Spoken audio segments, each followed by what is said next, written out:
Hello everyone and welcome into another edition of the GSMC Dead Ball Sports Podcast, brought to you as always by the GSMC Sports Network. I'm your host as always, Christopher Shepard. Thank you all for coming into today's show this lovely Wednesday afternoon. And for the show, we have another good one ahead, continuously recapping all of those wildcard games from the weekend. Starting out with the Steelers and Ravens and looking at the Chargers and Texans, two games that I can't necessarily promise I've known much about, considering the fact that there were so many, and I was more invested in the Sunday games than these ones, but still interesting games to discuss either way. Then I'll be talking a little bit about men's college basketball. If you're a college basketball fan, this segment is for you.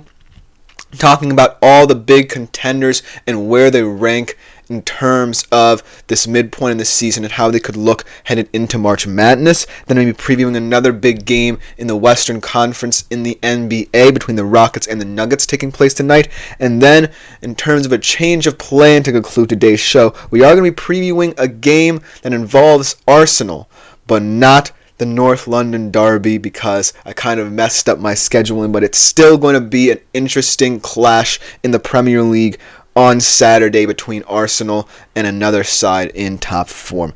But before we get into any of that good stuff, I do want to remind you, as always, to consider liking, following, and subscribing to the show if you haven't done so already, to continue keeping up to date with all of our new content as it gets released. But if you want to contribute and interact with the show a little bit more directly, as always, consider making yourselves available to the Super Chat, Super Thanks, and Super Stickers features here on YouTube. Great way, as always, to get your opinions out there on here. We love hearing your input. It just makes the show that much better, and it is genuinely appreciated by all concerned at the network. But without further ado, let us jump right into our first segment of the day, talking about that Steelers-Ravens game in terms of wild card weekend. A truly dominant performance by Baltimore that showed why they are legit Super Bowl contenders. Most importantly, a very layered performance, both offensively and defensively from them as well. As for the Steelers, another disappointing first-round exit in the postseason.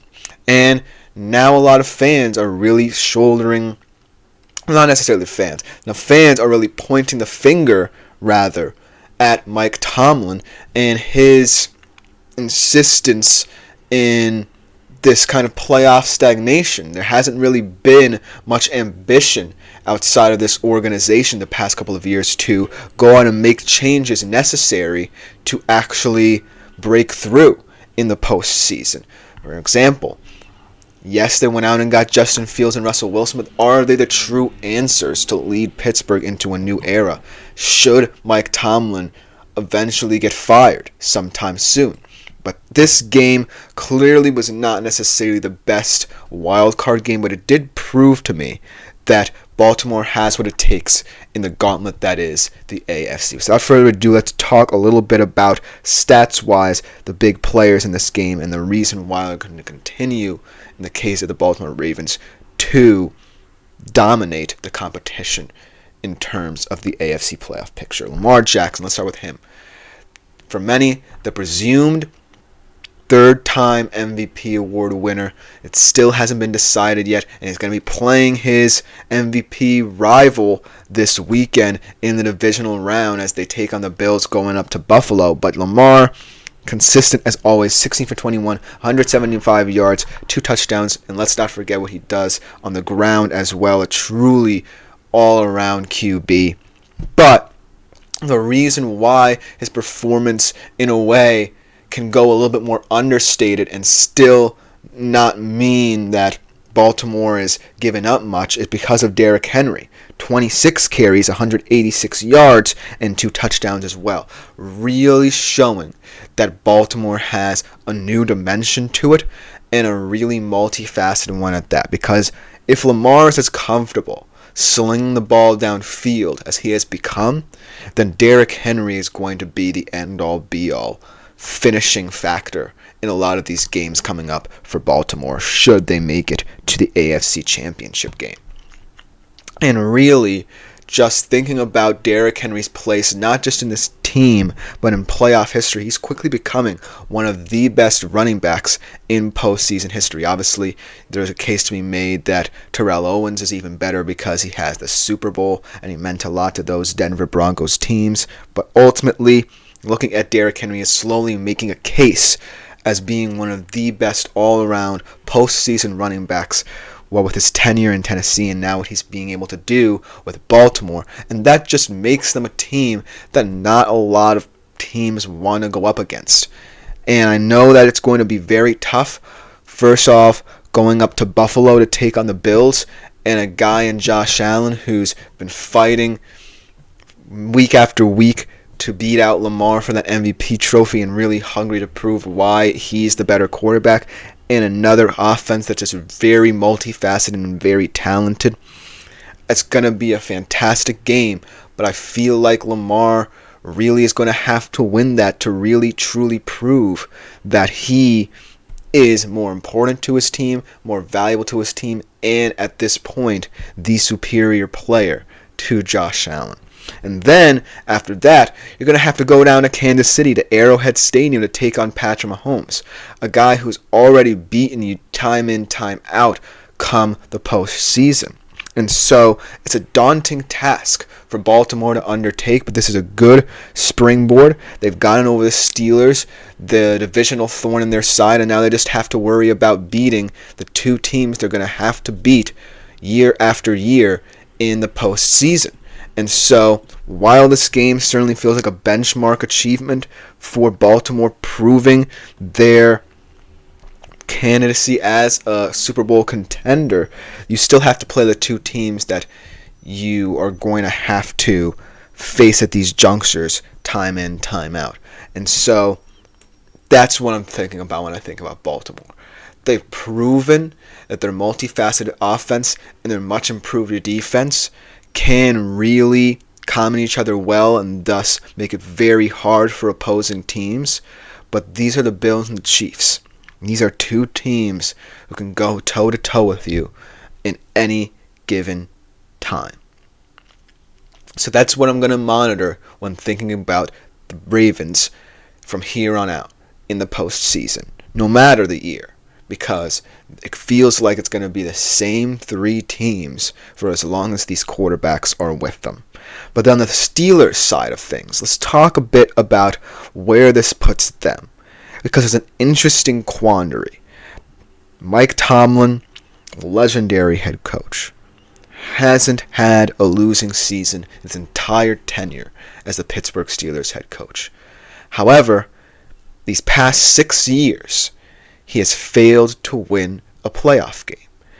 And in those 6 years, he hasn't really addressed the big positions you really need to address in order to win in the NFL, and especially the AFC, and especially the AFC North, where teams like the Ravens and Bengals are really making the come up. So, when you look at it, you can really start to say, well, it could be justified if the Steelers fire Mike Tomlin. But then again, it puts them in a very precarious position because I do think the Pittsburgh Steelers are a desirable destination for a head coach because their defense is still going to be one of the best in the league. They still have some nice weapons to build around offensively. I like George Pickens and Pat Freiermuth, but the question is, can they get the one position they've gotten wrong over these past 6 years right? And that's the quarterback position, because in the past 6 years, they've cycled between a semi-injured Ben Roethlisberger in the last years of his career, then kind of hovered around with Mason Rudolph, Duck Hodges, players of that nature, and somehow, some way, got into the playoffs, the failed experiment with Kenny Pickett, and still have not necessarily addressed it promptly enough to say that they're willing to contend in the AFC and the AFC North. Now, I do think that perhaps Justin Fields could be the answer in Pittsburgh. He played 6 games in Tomlin's system, and he looked good enough and competent enough at that to lead this team. But I do think that this team needs a young, competent signal caller they're confident in.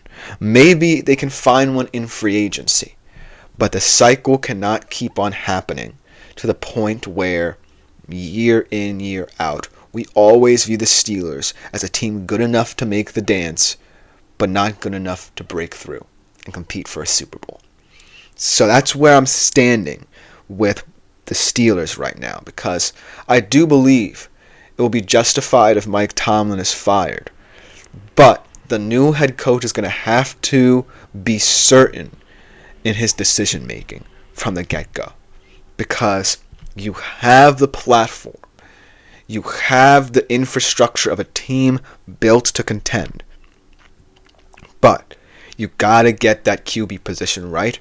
And whether or not it's in-house decision or you're looking elsewhere in terms of free agency or potentially in this year's draft or next year's for that matter, you have to be sure that whoever leads your team is not going to be one of those cycled quarterbacks over the past 6 years, because you're going to be in playoff purgatory for most of them if you don't get this decision right. But other than that, congratulations to the Baltimore Ravens for proving that this multifaceted attack between Lamar Jackson and Derrick Henry is going to be difficult to beat. And for Pittsburgh, it's going to be another rough offseason in a year that spells what could have been. Let me know what you think about this game in the comments below, because this was one of the more intriguing ones due to the fact that it's a divisional rivalry, but ultimately one of the more quote-unquote boring ones to talk about. When we come back after this short break, we're going to be talking about Chargers-Texans, most unexpected result, in my opinion, of the wildcard weekend. We'll be right back to talk a little bit more about why after this short break. I feel like I'm losing my mind.